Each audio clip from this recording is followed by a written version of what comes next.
नमस्कार, स्वागत है आपका पीताम्बरा परिवार में। आज हम बात करेंगे कि यक्षिणी सिद्धि किस प्रकार हुई एक साधक को। इन्होंने अपना नाम गुप्त रखने के लिए कहा है और ये मेरठ से हैं और इन्होंने एक यक्षिणी साधना संपन्न की है और करीबन इन्होंने 3 बार ये साधना सिटिंग ली। उसी के बाद ही इन्हें कुछ अनुभव हो पाए हैं। वो अपने अनुभव हमें शेयर कर रहे हैं और इसी पर यह वीडियो है। अगर आपको यह वीडियो अच्छी लगे तो लाइक और शेयर कीजिए। इनका नाम बताने से इन्होंने मना किया है और लिखा है, गुरुजी प्रणाम, आपके चरणों में कोटि कोटि वंदन। आपकी कृपा से मेरी इच्छाओं की पूर्ति हुई है। मैंने आपसे करीबन 4-5 महीने पहले ही दीक्षा लिया था यक्षिणी साधना में। पहले मैंने 31 दिन की साधना संपन्न की तो मुझे कोई भी अनुभव नहीं हुआ, क्योंकि मैंने सिर्फ आपसे दीक्षा ली थी और विधि विधान जान करके खुद ही माला संस्कार करके और आवश्यक सामग्री ला करके ये साधना की। लेकिन मुझे कोई फल नहीं मिला और फिर मैंने आपके द्वारा भेजी गई सामग्री का उपयोग करना उचित समझा, क्योंकि मुझे लगा कि शायद मेरे संस्कार करने की विधि में कुछ फर्क रह गया है या वो विधि उचित नहीं है। हालांकि मैं भी पंडित का ही कार्य करता हूँ, लेकिन मेरे मन से ही आवाज़ आई कि मुझे फिर से ये साधना करनी चाहिए और ठीक से शुरू करनी चाहिए। मेरी आपसे बात हुई थी मार्च मंथ में, तो आपने भी कहा कि आप ठीक से ये साधना कीजिए, केवल फॉर्मेलिटी मत कीजिए। उसमें आपने मुझे डांटा और मुझे अपनी गलती का भी एहसास हुआ।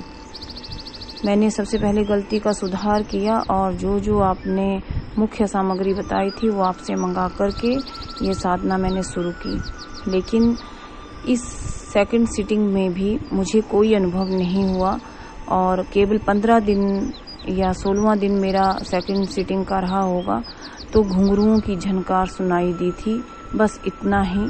और पास में जब मैं ध्यान करता था तो मुझे ध्यान के माध्यम से पास में ही ऐसा दिखा कि कोई कन्या खड़ी है, करीबन कन्या तो नहीं लेकिन 22-23 साल की लड़की कोई है जो खड़ी है। इसके अलावा मुझे कोई अनुभव नहीं हुआ। मैंने आपसे फ़ोन पे संपर्क किया, कई बार आपका फ़ोन बहुत व्यस्त जाता है, मेरा फ़ोन नहीं लग पाया और मुझे उस समय बड़ी निराशा हुई। मैंने सोचा कि अब मैं क्या करूं। फिर करीबन 4 दिन लगातार ट्राई करने के बाद आपके फ़ोन से मेरा कांटेक्ट हुआ तो आपने कहा कि तीसरी सिटिंग लो और हार्ड वर्क ही इसकी कुंजी है, बाकी कोई दूसरा रास्ता नहीं है। तब मैंने हार्ड वर्क करने की सोची। मैंने पूर्णतः ब्रह्मचर्य का पालन किया, क्योंकि जब मैंने पहली बार 2 सिटिंग ली थी तो उसमें मुझे ठीक से ये चीज़ पता नहीं थी कि साधना में जो मैंने की है, इन्होंने एक्चुअली साधना का नाम लिखा है वो हम नहीं लेंगे, और कि उसमें मुझे लहसुन प्याज का भी इस्तेमाल नहीं करना है, क्योंकि आपने जो मुझे विधि बताई वो यौगिक थी, लेकिन मैं किसी और विधि को मिला करके ये साधना कर रहा था। लेकिन आपने फिर मुझे ठीक से समझाया और कहा कि जो विधि आप बताएंगी केवल उसी को ही आप लेकर के चलिए, तभी सफलता मिलेगी।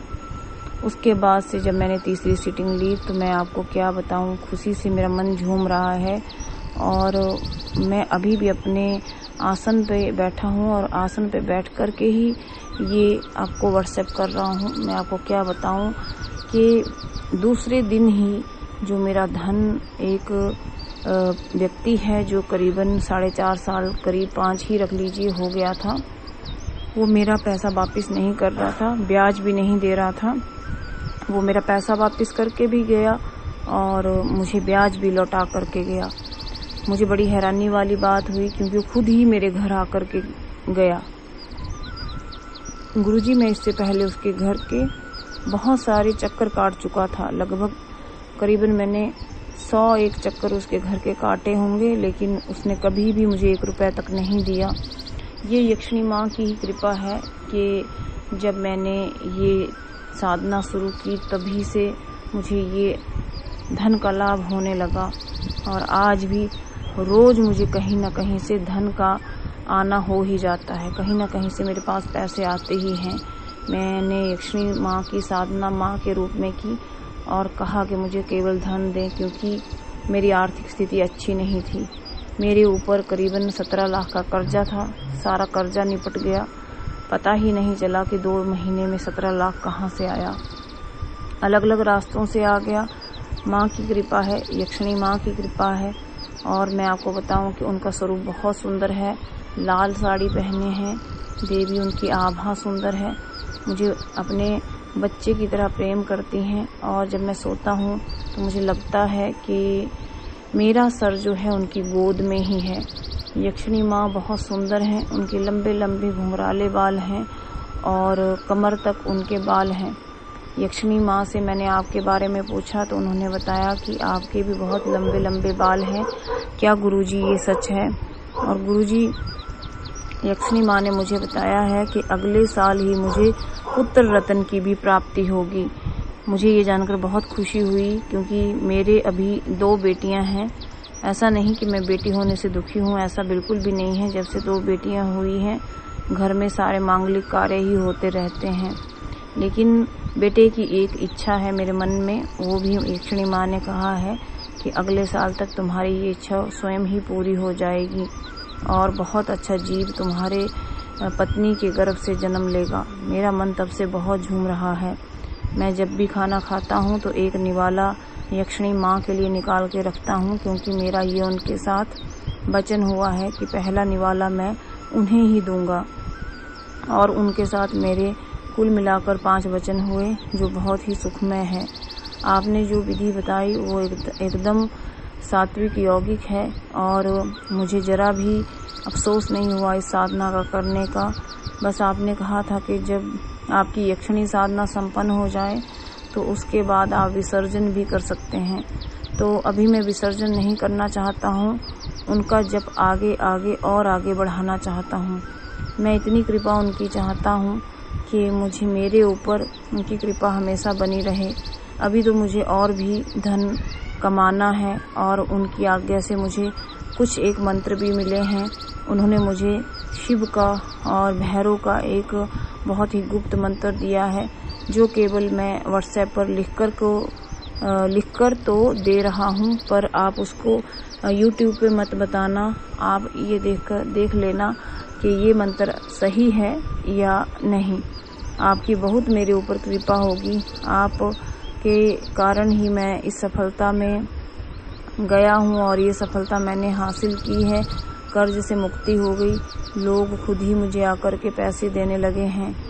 इससे पहले मैं कर्ज को सोच के बहुत परेशान हो गया था, लेकिन यक्षिणी माँ ने मेरे ऊपर बहुत ही कृपा की है, और मैं आपका भी बहुत बहुत आभारी हूँ।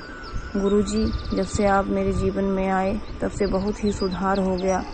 पत्नी चाहती है दुर्गा माँ की जप करना।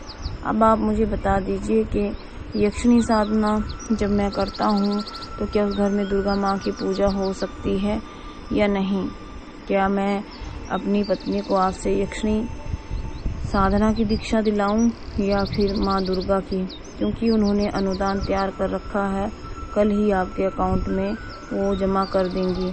आप कृपया बता दीजिए कि क्या दुर्गा माँ की पूजा घर में करना उचित है या नहीं।